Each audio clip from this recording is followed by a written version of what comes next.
Hello again, and welcome to my first season finale review of the first season of Game of Thrones. And as you can see, we start out very quickly proving that no, you didn't imagine what happened at the end of the last episode. It really happened. So, just to jar you back into that. But anyway, as I said, it's my finale review for episode 110, which is called Fire and Blood. And the way I do the reviews, if you haven't seen them before, is I show the screen caps from the episode and explain what's going on in them, or retell what happened in the episode, and then give any of my opinions and thoughts about that particular occurrence, and sometimes I also include any relevant background information or extra information that you don't necessarily get as you're watching the show that is still helpful to the plot line. And for those of you wondering, as I always do when I first start watching a reviewer, am I a book person or am I a show person? I started watching the show, then I read the first 2 books. I don't read ahead. I'm still planning on continuing to read, but as I said, I do not read ahead, because I don't want to become one of those people that do nothing but complain about the show and compare it to the books. So, just so you know where I'm coming from. Anyway, as I said, it is Season 1 finale. So, if we've all recovered from the 9th episode, if it's the first time you've watched the show, then you're probably still having a little bit of recovery going on, and as the original screen caps at the beginning of this showed, in case there were a few of you still saying to yourself, oh, he's not really dead, this couldn't have really happened, he's the star, they didn't really kill him. Well, the very first shot of the show shows the bloody sword, so yes, it really did happen. So I would like to thank all of you that didn't throw a tantrum and say, oh, I'm never watching this again. There's a small percentage of people that are like that, but obviously you're not one of them, so thank you. Now, on with the review. We've had our reaction to Ned's death, and now we're seeing all of the other aftermath and reactions to his death.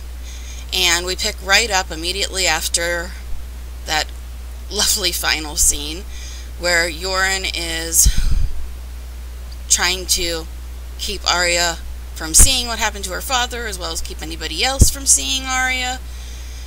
And he keeps calling her boy still, and he grabs her and takes her out of the crowd, and while everybody's looking at, there's Ned's dead body. Yeah, so, yes, he's really dead. Denial has to end now. But, and of course, Sansa faints, and Yoren carries Arya away, off into some tunnel or something, while everybody else is distracted by what just occurred. So, in this tunnel, Yoren takes Arya and he starts chopping off all of her hair, and he keeps calling her boy and saying, you're not a smart boy, because she says she's not a boy. She's like, and he says, you're not a smart boy, is that what you mean? And he chops off all of her hair to make her look like a boy, and says that they're going north. So he's taking her towards the wall, is what it looks like here. Make her look like a boy and take her to the wall. That's how he thinks is the best way to try to keep her from being discovered and being captured by these people that just did this horrible thing to her father. And then we do see another little piece of that same Bran dream that we've been seeing all season, where the three-eyed raven is leading him into the Winterfell crypts, and now we finally get some kind of explanation. So for several episodes now, this raven has been leading Bran into the Winterfell crypts, and this episode kind of makes it clear exactly what that was about. After we see the scenes from the dream again, we see that Bran is actually telling Osha about this dream, and saying that it wanted him to come with him to the crypt. And he said he wanted him to go to the crypt to find father. And she says, your father is not in the crypt. He's not going to be there for many years now. And she doesn't want to go in, and he's saying, you live north of the wall. What are you afraid of? I'm just a crippled boy, and I'm not afraid to go into the crypts. So eventually they go down to the crypts, and you see all the statues again of the Stark ancestors, and he talks about how Rickard, his grandfather, Ned's father, was burned alive by the Mad King. And then he talks about Ned's sister Lyanna, his aunt, who was supposedly kidnapped by Robert, and Robert killed Rhaegar, but Lyanna died anyway. And he just goes into a little more history for anybody who hasn't watched my previous reviews and may not be clear on all this history. So he explains a little bit more about that. And Osha says, you see, your father's not here. And then, of course, Rickon's wolf, Shaggy Dog, obviously named by a 6-year-old, his black wolf, Shaggy Dog, comes out of the darkness and is growling, and they're a little bit shocked, and Osha's like, that dog's supposed to be chained up, and Rickon says that he doesn't like chains, and Bran tells him, well, what were you doing here? You're not supposed to be down here. And Rickon also says that he came to the crypt to see their father. He saw him in the crypt. And Bran says, when did you see father in the crypt? He's supposed to be in King's Landing with Sansa and Arya, you know that. And Rickon says he saw him in the crypt last night while he was sleeping. So the moral of the story here is, if anybody actually hasn't caught on to this yet, Bran and Rickon both have been having premonitions about their father's death, which we just finally saw in the last episode. But they didn't know anything about their father's death, and Osha's trying to, tell him, oh, you just miss him, that's why you're both dreaming about him, that's all. And of course, when they come out, Lewin has the message from the Raven from King's Landing. Guess what? Bran and Rickon did have completely accurate premonitions of Ned's death. And here it is, comes to fruition in this scene right here. Now, moving on, Catelyn has also received the news at Robb's war camp about what has become of Ned. And she's trying to be strong and dignified and walks away from the camp so nobody can see her breakdown. And she goes into the woods, a little bit of forest there, and starts crying. And then she hears like a sword being smacked against a tree. And she follows the sound of the noise and finds Robb there crying as well, and taking out his anger and sadness and frustration and need for revenge on this tree with a sword. And Catelyn's next line, it's kind of a proof of how when you're very emotional, you say things that don't necessarily make sense or mean anything. But she's like, you've ruined your sword. And, I mean, it's not funny, but it goes to show you, she's not thinking straight, Robb's not thinking straight, and that's just the first thing that comes to mind when they're, like, engulfed in this grief from what happened to their husband and father, respectively. So, they go over and they hug, and Robb's saying he's going to kill them all, he'll kill them all. And Catelyn, trying to be strong for her son, she reminds him, they still have your sisters. But once we get your sisters back, then we will kill them all. So, you get all the reactions, and get to see how they're all feeling, kind of the way we all felt at the end of the episode. And then we go back to the throne room with lovely Joffrey himself, and this minstrel named Marillion was caught at a bar singing some song about Robert, and the song has a few interesting lines. He says, in the song, the boar's nowhere near as murderous as the lion in my bed. Cersei looks unamused. And another line is, lion ripped his balls off and the boar did all the rest. So, yes, it is a pretty funny song. But, they're not amused. But of course, Joffrey's being, smug and sarcastic. He's like, that's a very amusing song, isn't it? I'm sure it was well received at that tavern where you were singing it. So basically, they brought this guy in for singing a song about Robert, which was unflattering to Lannisters. And he basically tells Marillion, so which do you prefer, your tongue or your fingers? Yeah. And Marillion says that, well, every man needs hands. And he's, very well then, ill and pain, you're the perfect person to do this. Now that's a reference to the fact that the Mad King, the one that Robert dethroned, that Jaime killed, the Mad King, did the exact same thing to Ilan Payne.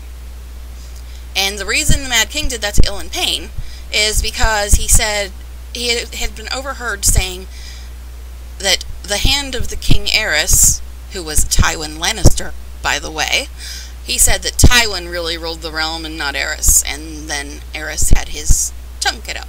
And now, here we are, with Joffrey, doing the exact same thing as the Mad King, and having some guy's tongue ripped out just because he didn't like something he said. What's that saying about a history repeating itself? Looks that way, doesn't it? Joffrey really is the Mad King, and if you haven't got that yet, knowing that reference kind of drives that fact home right here. Joffrey is doing the exact same kind of thing that the Mad King did. So, interesting. And another interesting similarity is Joffrey and the Mad King both had parents that were siblings. That always goes well, huh? So anyway, yes, the Targaryens were all incesty too. They had reasons for it because, the Targaryen blood is supposed to be able to control the dragons and all that, but still, yeah, whatever. I mean, there's never really an excuse for that, but at least the Targaryens had some kind of logic to it, oddly enough. Whereas, Cersei and Jaime, they just don't trust anybody outside their family. But anyway, so Joffrey leaves the rest of the court duties to his mother and takes Sansa up on this walkway. And it's like a walkway above, like on the upper floor of the castle, I guess, and makes her look at the heads of her father and her septa. And on the way, of course, he's saying things like, oh, I'm going to put a son in you, and all that. And he's making her look at the heads, and she doesn't want to. And Meryn's holding her, and she says, you promised to be merciful. So she's actually, for once, talking back to Joffrey. This is about the only scene where I've ever had any respect whatsoever for Sansa. Out of 4 years of the show. The only one. But anyway, so she's talking back to Joffrey and saying, you promised to be merciful, and Joffrey says, oh, I was. I gave him a clean death. And she just wants to go home, and he says, no, keep looking, and she says, how long? And he says, for as long as I like. And, of course, then we get to see Ned's head, in case you were still in denial. He's really dead. He's really, really dead. And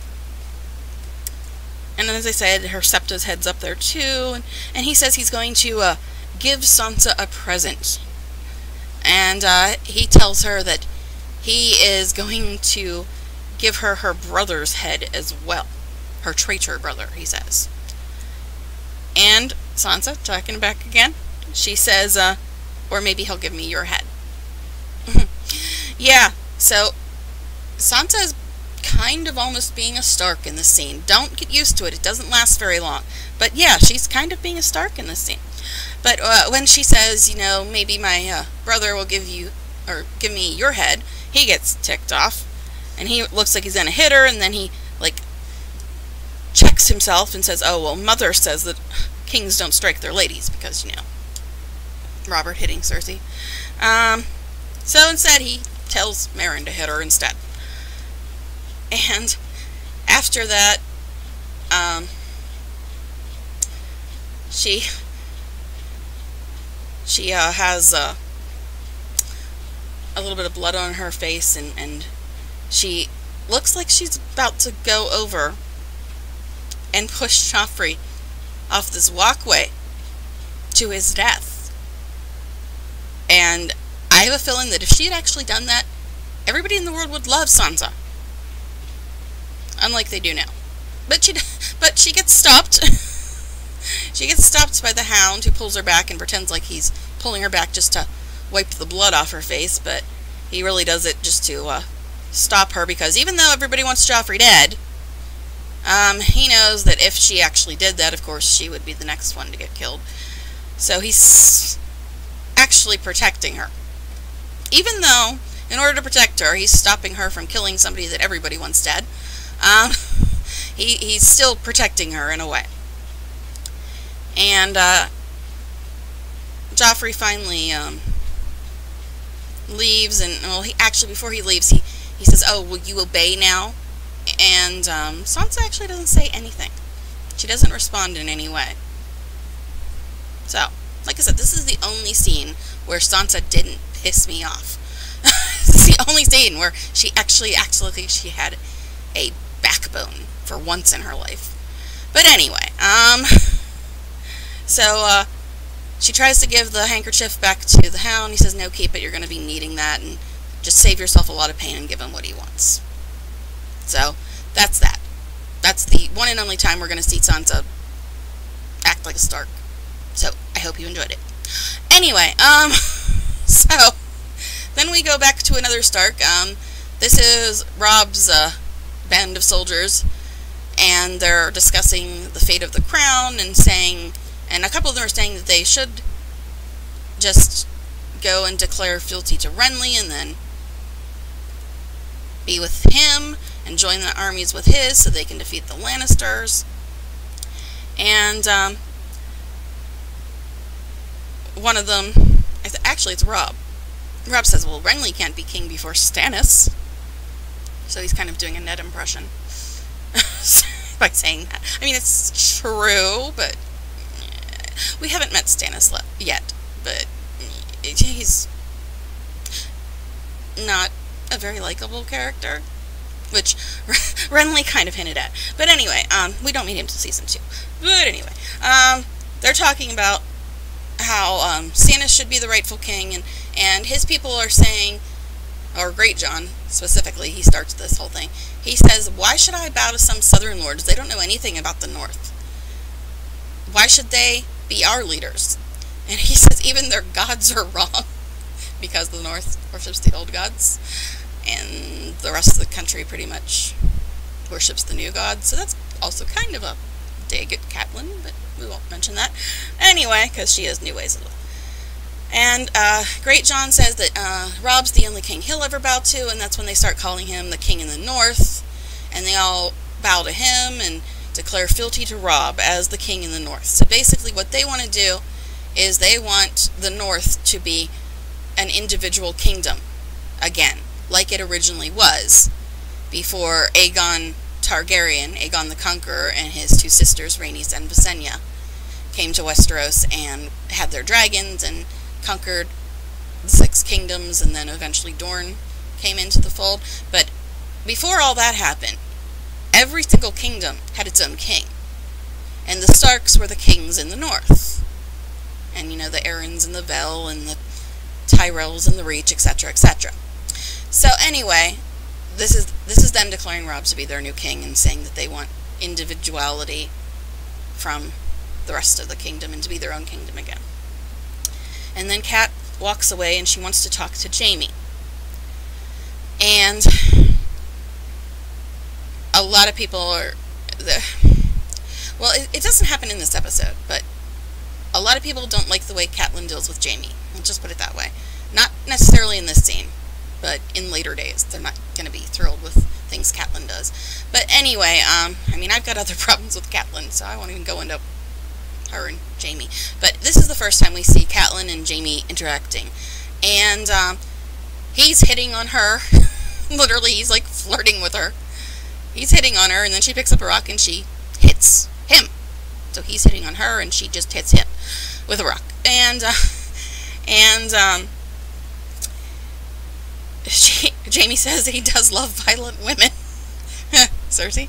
And Catelyn says that she was going to kill him tonight because of him, being who he is. And he's like, okay, go ahead, hit me again. Let me show you how. One more time, hit me with that rock. He's like trying to instruct her on how to kill him. And he basically has accepted his own death. He like Ned said in the other episode, Ned and Jaime are both soldiers. They're not really afraid of dying. And Catelyn says, oh, that's what you want people to think. And Jaime's like, no, I'm not. And she says, you should be, because you're going to rot in the deepest of the 7 hells if the gods are just. And Jaime's like, what gods? The trees your husband prayed to? Where were they when he got his head chopped off? So yeah, and basically she comes around to asking Jaime about Bran. And she said, did you push my son? And he said, yes. And she said, why? And he's like, I was hoping the fall would kill him. And he just flat out says it. He admits that he knocked Bran out of the tower and was trying to kill him. And when she asks him why again, he refuses to answer her. So he's refusing to explain his real motives. So he's still protecting Cersei after all this. Speaking of Cersei, she's not quite so devoted. There she is, sleeping with her cousin, Lancel. Yes, cousin, Lancel. The Robert Steward, the one that gave him all the wine. That is Cersei's cousin. And yes, she's sleeping with him. And she has been for a while. And in the book it's implied she's sleeping with a lot of people, but that's beside the point. So, Jaime's still defending Cersei to the last moment, even when threatened with death. And Cersei's screwing her cousin. But anyway, in that little scene, she was just getting the message about Jaime. Yeah, she got the message about Jaime being captured, because that just actually happened in the last episode. Seems like it was a while ago, but it was just happening in the last episode. Yeah, so now Tywin has got the message about Jaime being captured. And Tywin is unhappy, we'll put it mildly. And all these guys that work for him, like his brother Kevin and his other generals, are all saying, oh, we need to broker for peace and try to get Jaime back. And Tyrion knocks a cup off the table and it shatters. And he's like, there's your peace. Joffrey saw to that when he cut off Ned's head. The Starks will never give you peace thanks to that little happening. So Tyrion knows darn well that there is no chance for peace now that Joffrey had Ned killed. None whatsoever. No matter what they do, there will never be peace until the North gets their vengeance against the Lannisters, or the Lannisters kill the Northerners. There's no way they're ever going to be at peace again. And Tyrion is keenly aware of that. And Tywin's just so ticked off about this whole thing, he throws all of them out. And then he says, not you. And he makes Tyrion come back in. And this is a very interesting Tyrion-Tywin scene. Because if you noticed, every other time you saw them together, Tyrion would reach for the wine, and then Tywin would pull it away. And this time, he does that, but then he pours Tyrion some wine. And he sits down and wants to talk to Tyrion all of a sudden. And he says, you were right. I don't think he's ever said that to Tyrion once in 30-some years. He says, yeah, you were right. We could have used Ned to broker peace with Robb and move against the Baratheons. But this madness, Joffrey, and stupidity, Cersei, saw that will never happen. And Tywin says, I always thought you were a stunted fool. And Tyrion says, well, you were half right. And he goes into talking about if they stay there, they're surrounded by Stannis' army, Renly's army, and Robb's army. So he's going to send Gregor to the Riverlands to take revenge on Catelyn's people. And the rest of them are going to Harrenhal. And then he says he's sending Tyrion to King's Landing to be the Hand. And of course he says, you're not going to take that whore with you. But the point is, Tywin actually says, you know, you're my son, and you're going to be Hand. He knows that Tyrion's the only smart one in the bunch. So he's finally admitting that. I mean, he still hates him, but he's finally admitting that. That's a big thing for Tywin. We'll get more of them later. But anyway, well, at least more of Tyrion. But, we go back to the aftermath of Miri's spell to, quote-unquote, save Drogo. And, Dany's in bed. And Jorah's keeping watch over her in his armor. And, she wants to know where her son is, because, you know, she was going into labor when we last saw her.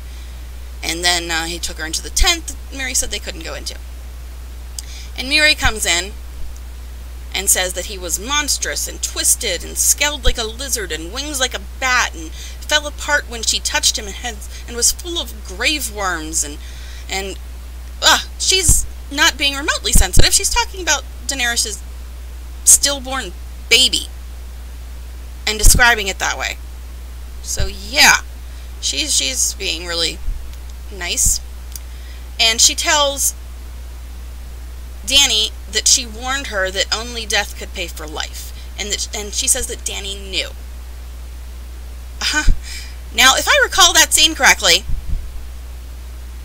Miri never said anything about the baby being the one who has to pay for this. She pretty much insinuated that it was the horse that was going to die, and that's what Dany believed. I mean, yeah, there was that quick little look at her stomach, so we knew something was up. But Dany was under the impression that it was the horse that was going to be sacrificed, not her own child.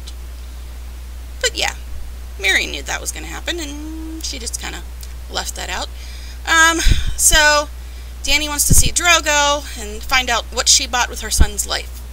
She says she's obviously upset, but she still wants to see what's going on with Drogo, since she did all this to try to save him.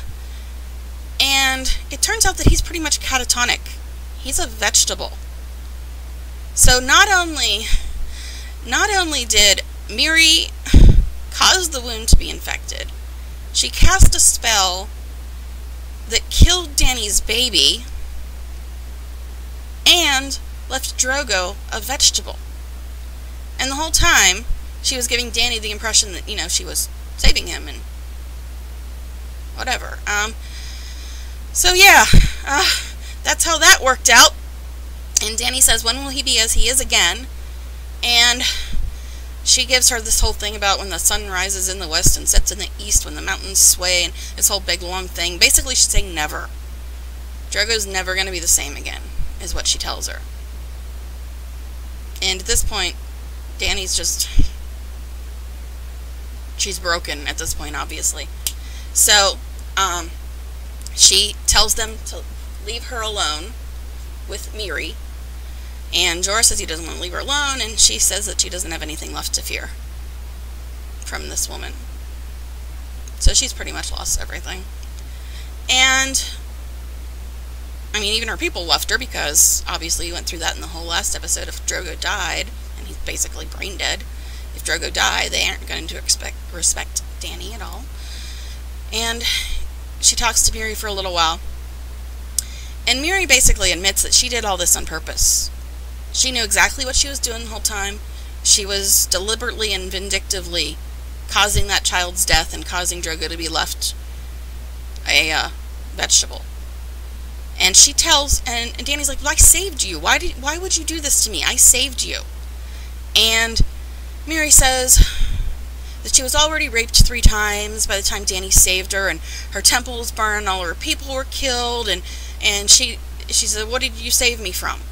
Because Dany got there too late to stop all that from happening. So she's basically throwing it back at Dany and saying, oh, you didn't really save me. You thought you were saving me, but it was too late, and all this other bad stuff had already happened at that point. And she's saying that she wanted the baby dead and Drogo out of commission because she figured they wouldn't do that to anybody else then, Drogo or the child. So she's kind of channeling Robert, isn't she? A little bit here. And Dany's like, okay, but I gave you your life. I saved you from getting killed, at least. And Mary says, well, what's life worth when all the rest is gone? Just look at Drogo if you want to know. And that's the end of that conversation. Yeah. So, now we go on to, Jon finding out about Ned being killed. And he's taken off, and he wants to go and get revenge. And, Sam tries to stop him, and Jon says that he just wants to go find Robb and put a sword through Joffrey's throat. And he's just gone. This is his reaction, his just pure anger and vengefulness. He just wants to get even with them for doing this to Ned. And Sam is trying to stop him from leaving, but he basically just kind of is ignoring Sam. He's so blinded by his rage and anger and sadness about everything that just occurred in the last episode that he's not listening to Sam at all. And he pretty much takes off so quick that the horse almost knocks Sam over, and he just takes off. He's not listening at all, and he just wants to go and get revenge for what was done. So that's Jon escaping from the Night's Watch. So, after that, we go back to Tyrion after his discussion with Tywin, where Tywin said, probably for the first time ever in his life, that you're my son. And he admits that Tyrion is actually intelligent and wants him to take care of things, and he actually said in that last scene about bringing the boy king and your sister to Hill. So yeah, he knows darn well that Tyrion's smarter than Cersei or Joffrey, and he trusts him enough to do this, which is very strange. He must be really desperate. He's trusting Tyrion with all that, considering how much he hates Tyrion. But at this point, Shae is with Tyrion and getting told that Tywin said not to bring that whore to court. And, well, Tyrion tells her that she's not allowed to come, and because his father said, don't bring her, and she's like, why did he say, don't bring Shae? And he's like, no, I believe he said whore. And she's like, oh, so I'm a whore, huh? And she's like, do you think I'm gonna dance around the court with, being a whore?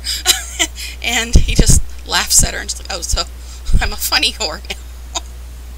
It's Shae the funny whore, that line. And then Tyrion comes to the conclusion, you know what? Screw Tywin. Everybody's always listened to him. Screw it. I'm not going to listen to him. I'm going to bring you. I don't care what Tywin says. I'm going to bring you with me. So, that's that. Tyrion's taking Shae to court with him. Shae the funny whore. So, and of course she's happy about this. She didn't want to be tossed aside. She wanted to go with him. So anyway, that's Shae and Tyrion deciding they're going to King's Landing together. So then we go back to Jon's escape attempt, and he's riding through the forest away from the Wall and Castle Black and the Night's Watch, and Ghost is with them, of course, and he's taken off, and then you hear that there's people following him, and it turns out that it is Sam and Pip and Gren who are chasing after him to try to get him to come back. And Jon knows they're after him, but he keeps going. And then there's this low limb, and Jon ducks and misses it, but then when Sam goes under the same tree, he gets knocked down, and they all stop to see if he's okay. And Jon hears all this because they're pretty close to him at this point. He knows that Sam's been hurt, and he's like, oh. So he stops and turns around to make sure Sam's okay. Because even though he wants to leave the Night's Watch, they're still his friends, and he still gives a crap. He doesn't want them to be hurt. But he comes back to make sure that Sam's okay after getting knocked off the horse. And that's when they all kind of surround him, and they start doing this thing. Well, first of all, they're talking about that he says he belongs with Robb, his brother, and they say, no, you belong here. And Sam goes, we're your brothers. And they say that they're going to kill Jon for deserting, and Jon says, well, we'll kill you for coming after me. So, and then they remind him that he took an oath. And to get through to him, they all do this thing where they all stand around him, and they start reciting the Night's Watch oath again. And, Jon's getting annoyed. He's like, stop it, shut up. He doesn't want to listen to them, but they're getting to him when they start reciting the oath around him. And, so they're trying to get him back, obviously, and he's kind of slowly giving in. And eventually, Jon does end up going back to the wall with them. So they did get him to come back. So, by, reminding him of his oath and everything. So that's how Jon ends up back at the wall again. By being reminded of the vows he took by his friends and everything. And, the next scene, there's a couple more caps here. And, oh yeah, they give him back his sword, the sword that, Mormont gave him, the Valyrian steel sword that he gave him, even though it was his son's sword. And they also remind him of that Jorah pretty much thinks of him as a son at this point, a surrogate son, since Jorah is off with Dany, and he had done what he did and everything. So they remind him that even Commander Mormont thinks of him more as a son than just another Night's Watchman. So he's got more than one family, really, now at this point.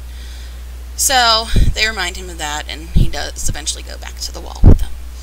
So anyway, then our next scene is Dany at Drogo's bedside. And she's reminiscing, talking about their first ride together, and, well, that wasn't a very romantic night when you think about it, but she's talking about that. Maybe she means some other ride, I don't know. But, she's talking to him like he's still awake, and asking him if he remembers, and she says that he's a fighter, she knows he's a fighter, and she needs him to fight now. Fight to come back to, or come out of his catatonic state and not be a vegetable anymore, and she wants him to give her some sign that he's still in there, that he's not just completely brain dead and gone, and he's not lost to her forever. And obviously he does not make any response whatsoever. He's not in there anymore. And she eventually lays her head down on his chest, and she's crying, and she repeats what Miri Mazdur said about when the sun rises in the west and sets in the east, and when the mountains sway, then I know you'll come back to me again. So she's admitting that he's gone, but maybe someday in some faraway world they can be together again. So at this point she decides to basically, put him out of his misery, because he's never going to be the same again. He's just going to lay there forever and not really be himself ever again. So she puts the pillow over his face, and basically mercy kills him. And of course she kisses him goodbye first too. But yeah, so that's how their love story ends. Remember I said earlier, oh look, they're happy. Don't get used to that. That doesn't happen a lot in this show, and you see what happened here. They were happy and everything was perfect, but things don't always stay that way. They rarely stay that way. I mean, just think about all the stuff that's happened since the first episode. I mean, not just with them, but with all the other characters too. Things are constantly changing in the show, and not always in a good way. So never get comfortable with anything or anyone, because it could all completely change. And I mean completely. If you look at where these two started, where they ended up, and now how it ends. So yeah.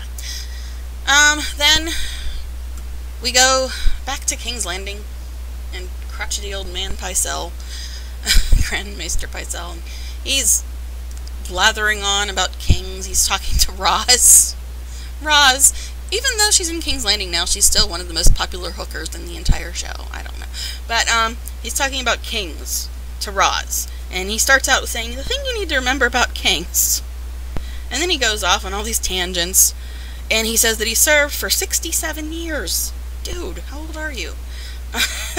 And he talks about the other kings that he served. And he says, oh, I know how to serve kings. All kinds of kings. And he talks about, Dany's father, Aerys, and he says that King Aerys, Dany's father, wasn't always insane. He actually started out with being a normal, actually even charming person. And then he just slowly became more and more insane as the years went on. I guess maybe that explains why Rhaegar was born so much before them. Because, yeah. The story goes that Rhaegar is like 26 years older than Dany? Yeah, he's 26 years older than Dany, because he was 7 years older than Cersei. And Dany was born when Rhaegar died, the same year.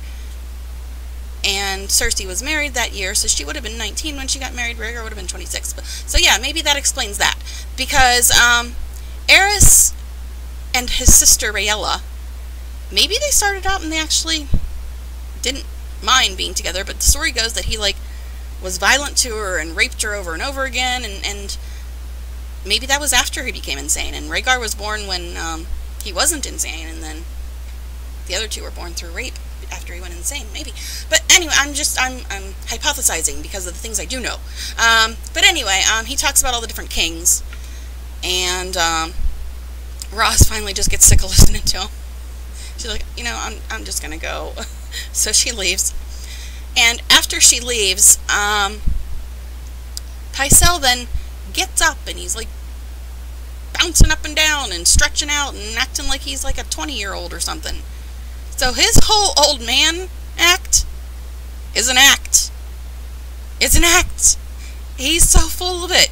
He is not all crotchety and hunched over and stuttering and absent-minded. That's all an act. So yeah, there's Pycelle for you. I told you you'd get sick of him. Especially when you find out that he's been faking all this. But then he gets dressed and he goes over to the door. And then, after all this, like, little exercise routine and stuff, right before he opens the door, he hunches all over again, like he's some crotchety old man before he goes back outside. So yeah, there's Pycelle. Yeah, anyway, sorry about the little rant, but it just occurred to me that if Aerys wasn't always insane. But anyway, moving on. Littlefinger staring longingly at the throne again. He does that a lot. And of course, Varys comes in again. And another one of Varys and Littlefinger's throne-side chats. And he says, you know, when you imagine yourself, Varys says to Littlefinger, when you imagine yourself up there, do you imagine all the lords and ladies simpering and bowing to you? And Littlefinger says, oh, it's hard for them to do that with no heads.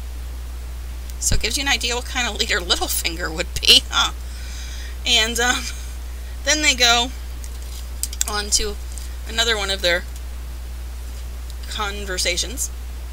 And, of course, Littlefinger brings up Varys' castration again. He seems to be obsessed with that. And Varys calls Littlefinger a man with great ambition and no morals. That is one of the most truthful things you ever hear about Littlefinger. That describes him to a T. He has great ambition and no morals. And Littlefinger, you know, comes back with, oh, you're just a foreigner who's despised and nobody trusts you, and how does that feel? And Varys says, well, you're just a grasper from a minor house with a talent for befriending powerful men and women. So you get their opinions of each other. And we get a lot more information about Baelish, because, yeah, it's Varys' opinion, but as the show goes on, it seems to be pretty accurate when you see the things that Baelish does and says, and yeah, Varys has got him figured out. And like I said, I've always liked Varys, and I've always hated Littlefinger. I just got that impression from them, that Varys, although he's sneaky, seems that he has a lot better goals in mind than Littlefinger. And I think it's in season 3 we get a really good statement about Littlefinger from Varys again, but we'll get to that when we get to it. Anyway, so Joffrey comes in and interrupts their latest verbal jousting match. And then we go back to Yoren and Arya the orphan boy. So, yeah, we thought it was Arya, but it's Arya the orphan boy. That's her new identity. And Yoren says that nobody asks orphans too many questions. And if everybody thinks she's a boy, I mean, if they think she's an orphan boy, they're not going to think that she's Lady Arya Stark, because that couldn't possibly be the same person, right? So, he's telling Arya, he's telling Arya that, not to trust anybody. They're all criminals, and, you know, he says that half of them would turn you into the king, and the other half would turn you into the king, but they'd rape you first. So he has high opinion of the people she's going to be traveling with. And then we meet some of them. We meet Hot Pie and Lami. Yes, Hot Pie and Lami. I don't ask. But anyway, so this is our first meeting of them. And they're picking on her and saying, what's a little gutter rat like you doing with a sword? And they knock her down and want to take her sword off of her. And Arya's like, she fights back. She's like, here, you want the sword? I'll give it to you. She's like, and she says, I already killed one fat boy. I don't think you've killed anybody. I'm good at killing fat boys. I like killing fat boys. So yeah, Arya's still being a little spitfire, despite everything. Seriously, are her and Sansa sisters? I think one of them might be adopted. I'm just saying. Proof speaks for itself. They are completely different creatures. But anyway, so Arya fights back, and they're backing away from her, and then they run into Gendry, who's much bigger and older than them. And he's like, I've been hitting steel all my life, and it sings when I hit it. You gonna sing when I hit you? So Gendry comes to her rescue, even though she was doing pretty good on her own. But Gendry comes to her rescue and notices the sword, and he says, this is Castleforge still. Where'd you steal it? And she's like, it was a gift. And he's like, oh, it doesn't matter. Everybody here is a criminal, and they're rapists or thieves or murderers. And she says, which are you? He says, I'm an armorer's apprentice, but my master got tired of me, so here I am. So you kind of wonder why Tobo Mott, his master, did get rid of him. If it was because he got tired of him, or is he in on the whole trying to protect Robert's bastards thing? We don't know. Don't really get a clear answer on that as of yet. But anyway, so Arya and Gendry meet and become friends, so to speak. I mean, they seem to be getting along better than her and Hot Pie and Lami. But yeah, actually, you'll see more of Hot Pie and Lami. They're not, they get less annoying as the show goes on, because, you know, they're all staking out their territory, and who's badder, and I'm tougher than you, you know, when they all meet, and then they eventually all, you know, get used to each other, so to speak. So anyway, then we go back to the wall, and Jon's back at the wall, and Gior already knows about his escape attempt, and he asks him, how was your moonlight ride? And Jon looks like, oh, uh-oh. And he says, so don't look so terrified. And he says, if we beheaded every man who tried to escape from the Night's Watch, there'd be nothing but ghosts here. So everybody tries to get away at some point, it looks like. And Gior's fine with that, and he says that, you know, honor made you leave, and honor made you come back. And Jon says, no, my friends made me come back. And Gior says, I didn't say it was your honor. So, yeah, that's a fun line, too. And Jon says, you know, they killed my father, you know, to defend his actions. He said, they killed my father. And Gior says, oh, are you gonna bring him back? I mean, it's mean, but it's funny. And Jon says, no. And Gior says, good, we've had enough of that kind of thing going on. Because of, you know, dead people attacking them recently. And he talks about how there's been more reports of abandoned villages and wildling tribes uniting and more blue-eyed corpses. And he says to Jon, do you think your brother's war is more important than ours? Jon says no. And Mormont's like, good, because you're coming, you and your wolf are coming with us beyond the wall. We're going to ride out in force, and we're going to find out what is really out there, what is really going on, and he's going to command them himself, and find out what is really going on beyond the wall. And he's taking Jon and Ghost and all the Rangers and, all of them with him to find out what is true. What is really going on with these White Walkers and these Whites and the Wildlings and everything else. They're going to go find out. And that's how they end their season. So, now we get to one of my favorite scenes in all of the entire 4 years of this show. This is like top 5 for my favorite scenes. At least the way it ends. The ending of season 1. Definitely one of my favorite moments ever. So anyway, this is what's going on here. Is Drogo is getting burned in his funeral pyre, and Dany is having her dragon eggs put on the funeral pyre with him. And Jorah is saying Drogo doesn't need your dragon eggs in the Nightlands, which is their version of the afterlife or whatever. And he says that you should sell them, and you could live forever as a wealthy woman and not have to worry about anything ever again. And Dany says they were not meant for me to sell them. So this goes back to what I was saying about how she's been having visions and dreams about these dragon eggs this whole time, but you don't get that in the show. But anyway, she has a plan here, and then she turns and, well, he's trying to stop her because he thinks that she's going to go and try to burn herself to death and commit suicide to be with Drogo.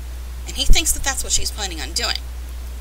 So, this is another instance of the second in command having no clue what his leader is really doing. That happens a lot in this show. But, she's like, is that what you think I'm going to do? No. And then she turns around and she talks to her people, and she says, you will be my Khalasar, which is like her kingdom or whatever, according to the Dothraki words. You'll be my Khalasar, my army, but I free you. You can go if you want to, but if you stay, you'll be free. You'll live as brothers and sisters, husbands and wives. And, instead of like slaves and servants. And a couple of them walk away. And Miri's there tied up, and she just laughs when a couple of them walk away. And then Dany tells Jorah to tie Miri to the pyre. And she goes into this whole thing, saying, I am Daenerys Stormborn of House Targaryen, of blood of old Valyria, I am the dragon's daughter, and I swear to you that anybody who harms you will die screaming. And Miri says, oh, you won't hear me screaming, when she's getting, led over to the pyre. And Dany says, oh, yes, I will. But it's not your screams I want. It's your life. So, yeah. So, yeah. I saved your life, and you don't think it's worth anything, so now I'm going to take it. So, Miri gets tied to the pyre. And, after that's done, and Dany makes her little speech, she starts walking.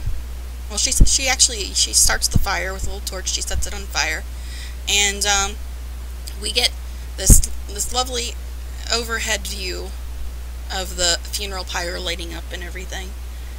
And then Dany starts slowly walking into the fire, or the pyre that's on fire, or whatever.